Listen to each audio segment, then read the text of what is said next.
Let's get into our first topic now. Should we let young Europeans live and work in the UK?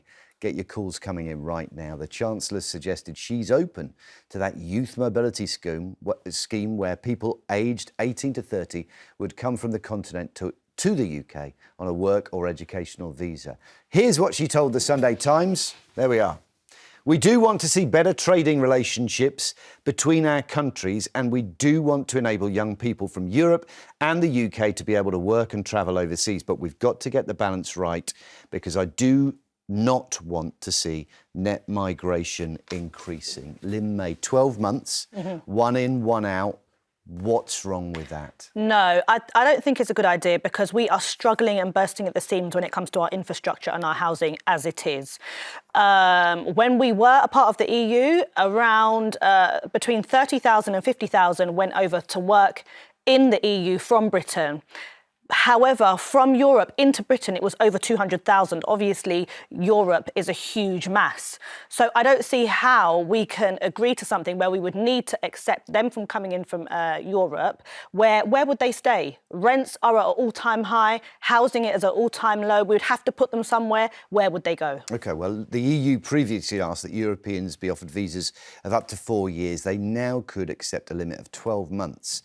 According to new reports, Labour's promised not to return to freedom of movement. Shadow Home Secretary Philp has claimed that any deal would betray Brexit and reopen the door to uncontrolled immigration. I mean, this was what people voted against. Was actually places like Boston in Lincolnshire, which have changed completely over the years because you had this influx of people from Europe who changed the identity of those places and what people had come to associate them. Philp has some cheek when he was a member of a government that took net migration to a record 900,000 plus in a year. But they've gone. So no. Now. But we're not going to take any lectures from Banana like him. Look, what's wrong with young people in the UK going out to the European Union and working and studying, and then you have a reciprocal arrangement so people from the European Union come here. So they effectively replace each other. No, but it means our young people get a chance to broaden their horizons, earn money abroad, and then come back here. You're a relatively small country compared to what you're doing. Look, it's a game of swapsies. It's a game of swapsies. It's never going to be like for like. The only way I could see it working is if every 10 to 20 people that come here, then it would be one, if that makes sense. So one person versus 20 of ours going over. Then the Home Secretary's talking about basically one in, one out. So we have one out, one of ours, and then one of theirs comes in. What's wrong with that? It will never be that. It will never be that. Would you? Hang on, we've already got schemes like this with a dozen countries, non-EU countries: Australia, New Zealand, South Korea, Iceland, Uruguay, Hong Kong, Taiwan. Others, 23,000 people over 5 years came. Would you scrap those schemes? I wouldn't scrap those schemes, but because we have a struggle with immigration as it is, we have a struggle with infrastructure. It's temporary. Yeah, but OK, but let me explain something about the one in, one out, why it doesn't work. If it's a young person, one out, they're usually going to be from their family home. Where are the people from the EU going to stay? Because it's not going to be in their home. It's going to be in private rented accommodation. We do not have the accommodation to deliver for that. A young person's just going to be coming from their mum and dad's house. If you're taking that attitude, do you want to stop tourists coming here? Because tourists come, don't they? In a hotel. They take accommodation. OK, then they can stay in hotels. They take accommodation. But students, do you want to stop students coming and paying their way? They pay more than our own just push students. Back. Lin Mei, you said 20 of ours go and one comes back. That's a ridiculous ratio, isn't it? That's never going to work. The EU would never agree to that in the first place. One in, one. What we're talking about is net migration. Okay. One in, one out. As we said, we're desperate for international students. But then, answer me this. We are struggling. I work in housing. We are struggling with housing, not just social housing, in the private sector. So, like I said, if young people are staying with their parents, and then they go over there, which is generally what people that want to travel and work, young people, where are the people from Europe going to stay? They're going to go straight into private rented accommodation where we are struggling with the numbers as it is. We've had broad agreement that one of the big challenges we face is growth. is our economy growing? And it's been shown that over the years, migrants into this country produce more than they consume from the NHS, from elsewhere. If we are going to grow and find the funds for new housing and all of these things, we're going to need hard-working young people, aren't we? We are, but we need to create the infrastructure to facilitate any more people coming in this country. OK, so build homes and get young people from Europe to build the homes. How's that? Is that a good solution? Not if the homes are not already built. Okay. If they're coming on very short visas, and we have the housing to facilitate them, fair enough. But we don't. The average wait time of housing in this social housing is 10 years. In the private sector, that's why private rent has been pushed up astronomically, because we don't have the homes. Look, first of all, there's a record house building programme. It's not happening yet. It's in the. You can see it in the Okay, official in statistics. Wandsworth, It's boosting. in Wandsworth, they've just rejected building loads of housing. It boosts economic growth. It was in the government, the Office for Budget Responsibility. You saw one of the reasons the economy is going to grow up is because we're going to build a lot of houses. Yeah. But you take this position, Britain's full up. No, it's not.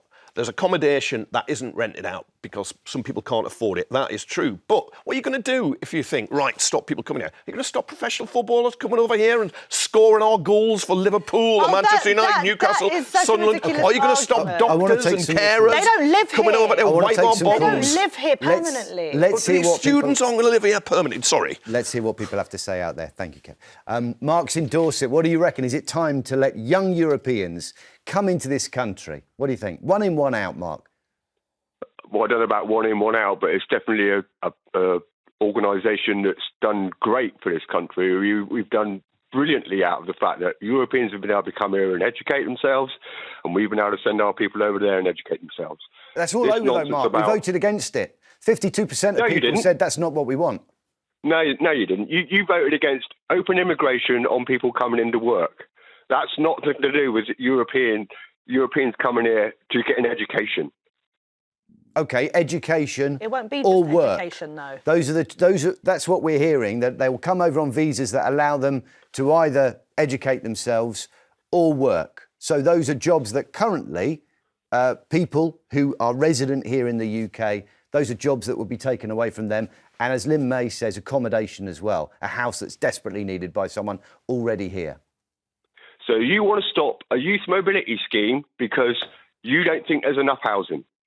That's not the only reason. If you look at the construction and trades industry, their rates increased after we left the EU, because when you have migration from other countries that are willing to work for a lot less and go back to their country, because you've got to remember, many of the European countries are not necessarily Germany, France, with a good economy similar to our own. You have others that they can afford to come here, undercut our workers here and go back and build massive houses. So what would you say to people that say, you know, I'm a plumber, and if we allow all these people to come here, it will push down the money that I make? Hard work resulting in people I'm a improving their bricklayer. circumstances. Sorry, Mark, carry on. I'm a bricklayer, so I can tell you exactly what it's like in the construction industry. Okay. I've been in it for 40 years. OK. So tell me, because that's what I'm miss hearing. European workers? And it made very little difference when you shut down the borders and said, right, you've all got to go home, you're not welcome.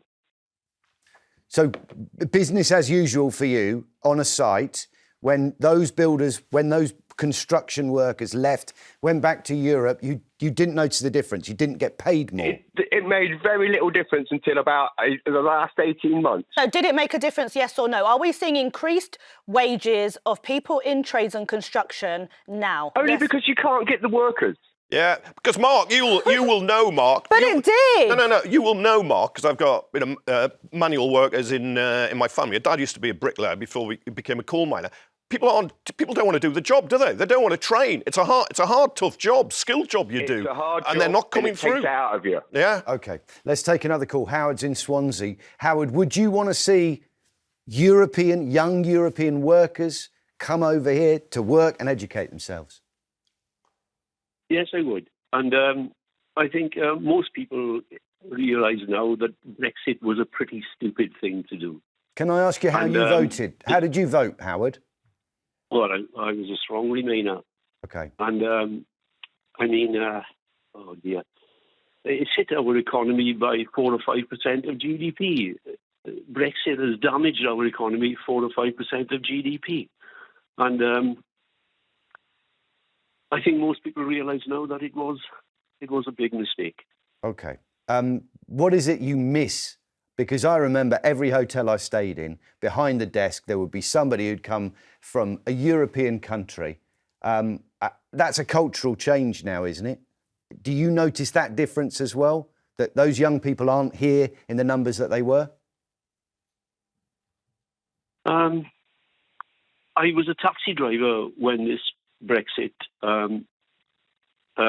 was ongoing, and I conducted a survey in my car with a lot of people because I'm very interested. I was very interested in this. And it was all about immigration. They didn't care about anything else. It was all about immigration. Okay, thank you, Howard. And a lot of racists voted out. Okay. Thanks for your call, Howard. We're going to take another one. Janice is in Essex. What do you reckon, Janice? Is it time to turn back the clock? Is that what it is? If we allowed one in, one out for a 12-month visa? Never going to happen. Why? Can I just please say to Kevin, I spoke to him a while back, and I didn't vote Brexit purely because I didn't think I was qualified to put a cost on 3 other nations that didn't want it. I just thought, we'll let the dice fall where they may. But I think the problem was most people thought they were coming and taking our jobs. Now, I live in a seaside town, and we were inundated with Polish people. So the people down here couldn't get jobs. Now, I'm being honest. I don't have a problem with immigration. I don't have a problem with Europeans coming here. We've already got one battle we're trying to fight. And we haven't got the houses. We haven't got the infrastructure. And what we really need to do is get British young people off their butts and start working. Yes. Janice, I agree totally with that. Of course, a lot of young people do work, so we mustn't get this idea that they're all lazy. But you can do that if they want to go and work abroad for a while. They could do it in Europe, and you'd have a British young person, worker, student going there, and one would come here. I just can't see what the objection to it is. Why people would be in principle against it. Go on, Janice. This one in and one out is absolutely ridiculous. We should start saying that. One from the boat come in and we'll chuck one back. I mean, it's not going to happen. Is the reality that somebody comes from Lithuania to work here, Kevin? Someone comes from Lithuania to work here. We send a nice middle-class kid to Germany to have a stay there and work there. So it's not going to work in the way we think. Well, it's not with individual countries. It will be overall. So it doesn't mean you've got to swap with Lithuania. There might be, as you say, Germany, France, Spain might be it. And I'd quite like a scheme for working class kids who don't get opportunities to be able to go there as well. So it's not all just middle class kids. We're going to have to leave it there. Thank you so much, guys, and thank you, Janice. Thanks for all your calls.